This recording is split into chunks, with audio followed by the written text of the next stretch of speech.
जय हिंद। देखिए 2019 में कश्मीर से धारा 370 हटा दी गई थी, लेकिन उसके बाद लद्दाख के लोगों को ऐसा लगा था कि उनके लिए कुछ नए सुझाव दिए जाएंगे, कुछ नई चीजें जोड़ी जाएंगी। हालांकि वादा किए गए थे लद्दाख के लोगों के साथ कि उनको बहुत सारी सुविधाएं दी जाएंगी, लेकिन आज लद्दाख के लोग विरोध कर रहे हैं। तो हम लोग समझते हैं कि धारा 370 हटने के बाद क्या है 371 और क्या है शेड्यूल 6 जिसकी लद्दाख के लोग मांग कर रहे हैं। देखिए 5 अगस्त 2019 को कश्मीर से 370 हट गया। 370 में कश्मीर को अपना अलग संविधान बनाने का अधिकार देता था, और 35A जो था वो ये कहता था कि जो रिमेन भारत है, जो शेष भारत है, वहां के लोग कश्मीर में जाके अस्थायी रूप से नहीं रह सकते। ये दोनों धाराएं को हटा दिया गया था जम्मू कश्मीर से। हालांकि उस समय काफी सिक्योरिटी बढ़ा दी गई थी, इंटरनेट शटडाउन किया गया था जो वक्त के हिसाब से जरूरी था, और अगर ये सब नहीं किया गया रहता तो कश्मीर में उस समय इतनी शांति से ये नहीं हट सकता था। अब जब हटाने के बाद हुआ क्या कि जम्मू कश्मीर का ये एरिया तो जम्मू कश्मीर हो गया, और ये पूरा का पूरा एरिया यूनियन टेरिटरी, दोनों यूनियन टेरिटरी हो गए लद्दाख में। अब चीजें कहां से बदलती है, देखिए जम्मू कश्मीर को बजट ज्यादा मिल रहा है और लद्दाख को बजट कम मिल रहा है। इसके अलावे जम्मू कश्मीर में जो भी जॉब है, जम्मू कश्मीर में जॉब ज्यादा है, इंस्टीट्यूशन ज्यादा है, मेडिकल स्कूल ज्यादा है, इंजीनियरिंग कॉलेज ज्यादा है। लद्दाख में ये सब की मात्रा एकदम ही कम है। इसके अलावे जम्मू कश्मीर की इकोनॉमी ठीक चलती है। वहां ड्राई फ्रूट जो होता है, पूरे इंडिया में सबसे ज्यादा ड्राई फ्रूट के मामले में कश्मीर फेमस है। यहाँ पे कश्मीर का सेब, कश्मीर का केसर, ये वॉलनट्स, ये अखरोट, ये सब चीजें वहां बहुत जाती है। जबकि लद्दाख पूरी तरह से बंजर एरिया है। तो लद्दाख के लोग इसका कह रहे हैं कि भाई आप एक ही हमारे पे भी देखिए, यहाँ पर इस चीज को गौर करने के लिए। लद्दाख में एक और प्रॉब्लम क्या है, टूरिज्म अगर देखेंगे तो कश्मीर के एरिया में टूरिज्म बहुत बेहतर ढंग से है यहाँ पर, लेकिन अगर वहीं लद्दाख की बात करेंगे तो वहां बंजर पहाड़ है, बहुत हार्ड वहां पे जाना होता है, सड़कें भी उतनी अच्छी से नहीं है, बर्फ का बहुत मार झेलना पड़ता है, मौसम एकदम खतरनाक हो जाता है लद्दाख के एरिया का। तो लद्दाख के लोगों को लग रहा है कि भाई 370 हटने के बाद हमें क्या मिला, मतलब वहां पे तो एक हो गया कि चलिए उन्हें बजट मिल रहा है, इसके अलावा और भी अगर देखेंगे तो जम्मू कश्मीर में इधर के दिनों में देखेंगे कि गवर्नमेंट बहुत तेजी से इंफ्रास्ट्रक्चर बिल्ड कर रही है। अभी T5 T15 से T15 ये सब करके टनल्स का निर्माण किया गया है।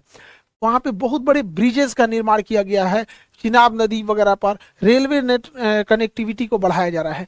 लेकिन लद्दाख में ये सब नहीं हो रहा है, तो लद्दाख के लोगों का भी गुस्सा है इस बात को लेकर।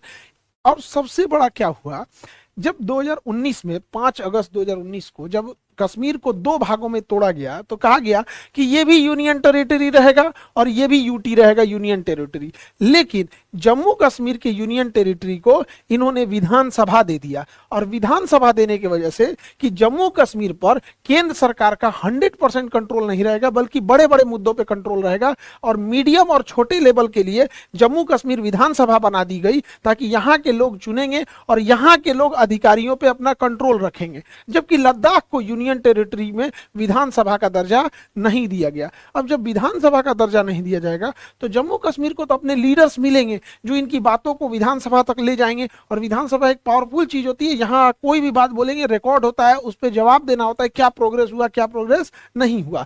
जबकि अगर आप लद्दाख को देखिएगा तो यहाँ यूनियन टेरिटरी नहीं है, तो वहाँ ब्यूरोक्रेसी आ जाएगी। अब ब्यूरोक्रेसी में अधिकारियों का शासन होता है, वो किसी के प्रति जवाबदेह नहीं होते हैं, जनता के प्रति तो जवाबदेह बिल्कुल नहीं होते हैं। आपको याद होगा दिल्ली के त्यागराज स्टेडियम में एक IAS अधिकारी को अपना कुत्ता टहलाना था, तो जितने एथलीट प्रैक्टिस कर रहे थे सबको स्टेडियम से खाली करा देते थे। तो ये तो होती है ब्यूरोक्रेसी। तो ब्यूरोक्रेसी में चला गया है ये लद्दाख। लद्दाख क्या हो जाएगा, एकदम डिक्टेटरशिप टाइप का हो जाएगा यहाँ पे। तो यहाँ के लोगों का कहना है कि क्या हो रहा है।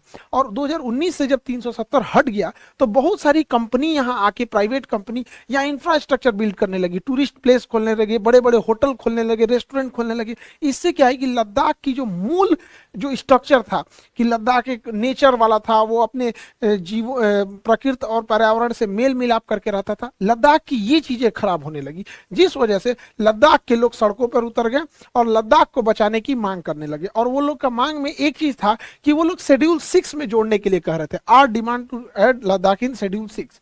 अब ये शेड्यूल 6 क्या है, लद्दाख में इस चीज को एक नेतृत्व प्रदान कर दिए सोनम वांगचुक, जिनके ऊपर 3 इडियट फिल्म भी बनी है। इन्होंने बहुत कुछ किया है देश के लिए, सेना के लिए इन्होंने सोलर हीटेड टेंट का भी निर्माण किया था, इंटरनेट नहीं पहुंच पा रहा था, तो वाईफाई की जगह लाईफाई से इंटरनेट पहुंचाया था वहां पर। घरों को बनाया था जो हीटेड थे, दिन में समय सूर्य की रोशनी और गर्मी को अंदर आने देती थी, रात में उसे बाहर नहीं जाने देते थे। तो इन्होंने भी इस चीज का बड़ा नेतृत्व किया। कई बार इन्होंने अनशन किया, कई बार इन्हें हाउस अरेस्ट करने की भी नौबत आ गई। उसके बाद इन्होंने एक बड़े प्रोटेस्ट को अंजाम दिया, जिससे कि सरकार अब फाइनली कुछ विचार कर रही है लद्दाख के लिए। देखिए, जिन जगहों पर, जैसे जम्मू कश्मीर पहले तो ऐसे था, अब यहां पे जम्मू कश्मीर बना दिया गया, यहां दे दिया गया विधानसभा। और जिस जगह पर विधानसभा नहीं दिया गया है, तो जनता की बात कौन सुनेगा? अधिकारी जनता का तो चुन के नहीं आते हैं, वो तो यूपीएससी का एग्जाम दे के आते हैं। अब जनता का तो कुछ सुनते ही नहीं है, वो जवाबदेह भी नहीं होते। और विधानसभा है तो जनता का नहीं सुनिएगा तो अगले बार वोट डालना पड़ेगा, 5 साल बाद आप हटा दिए जाएंगे। तो इसके लिए बनाया गया था शेड्यूल 6। भारतीय संविधान का शेड्यूल 6 जो है, ये जनजातीय क्षेत्रों को अपना अलग कानून बनाने का अधिकार देता है डिस्ट्रिक्ट लेवल पर, पूरे बड़े लेवल पे नहीं देता है। ये देता है ऑटोनोमस डिस्ट्रिक्ट काउंसिल, जिला लेवल पर। जिस जिला में ऐसा लगता है कि नहीं, यहां पर इन्हीं लोगों की स्वायत्तता होनी चाहिए, जैसे आप देखेंगे असम, मेघालय, त्रिपुरा, मिजोरम, ये 4 स्टेट हैं। असम, मेघालय, त्रिपुरा, मिजोरम, ये 4 स्टेट ऐसे हैं जहां पर इन्हें अपनी स्वायत्तता दी जाती है। जैसे एग्जाम्पल के तौर पे मेघालय में 3 पहाड़ है, गारो, खासी, जैंतिया। तो खासी जनजाति जो है, खासी जनजाति आज भी वहां मातृसत्तात्मक है। वहां पे तो बहुत सारी जनजातियां हैं जिसमें, जैसे हम लोग का समाज पितृसत्तात्मक है, यहाँ पे लोग पिता का नाम बताते हैं, माता का नाम नहीं बताते। कोई पूछेगा किसके लड़के हो, तो पिता का नाम बताएगा, लेकिन वहां माता का नाम। तो ऐसे अलग अलग जगहों पे, कई ऐसे जगह हैं जहां पे अभी भी नर कंकाल रखे जाते हैं। अब भारतीय संविधान के हिसाब से अब नर कंकाल, खोपड़ी नहीं रख सकते, तो वो जनजातीय क्षेत्र की होगा। तो वहां क्या है, शेड्यूल 6 कहता है कि जिस जिले में इस तरह के जनजातीय या बहुत पुराने ट्राइबल्स रहते हैं, वहां उन्हें ऑटोनोमस डिस्ट्रिक्ट काउंसिल दिया जाए। जबकि देखिए 370 क्या था, पूरे राज्य को ऑटोनोमी दे देता था, पूरे राज्य को स्वायत्तता दे रहा था। लेकिन आर्टिकल 6 उस राज्य के अंदर कुछ खास एरियाज को मतलब अधिकार देता है।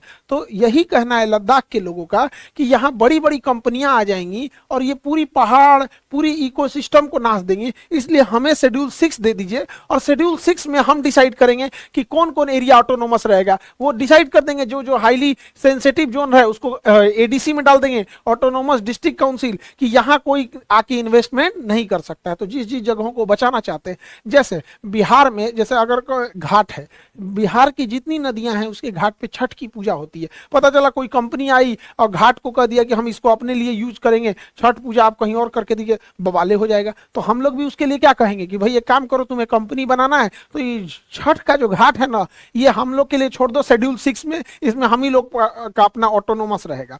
तो शेड्यूल 6 जो है ना, 370 बहुत बड़े लेवल पे था, वो पुलिस वगैरह सबका अधिकार दे देता था, जबकि शेड्यूल 6 एक लिमिटेड आधार देता है। लेकिन शेड्यूल 6 में भी एक खराबी है, ये जनजातीय क्षेत्रों को ही दिया जाता है। अब लद्दाख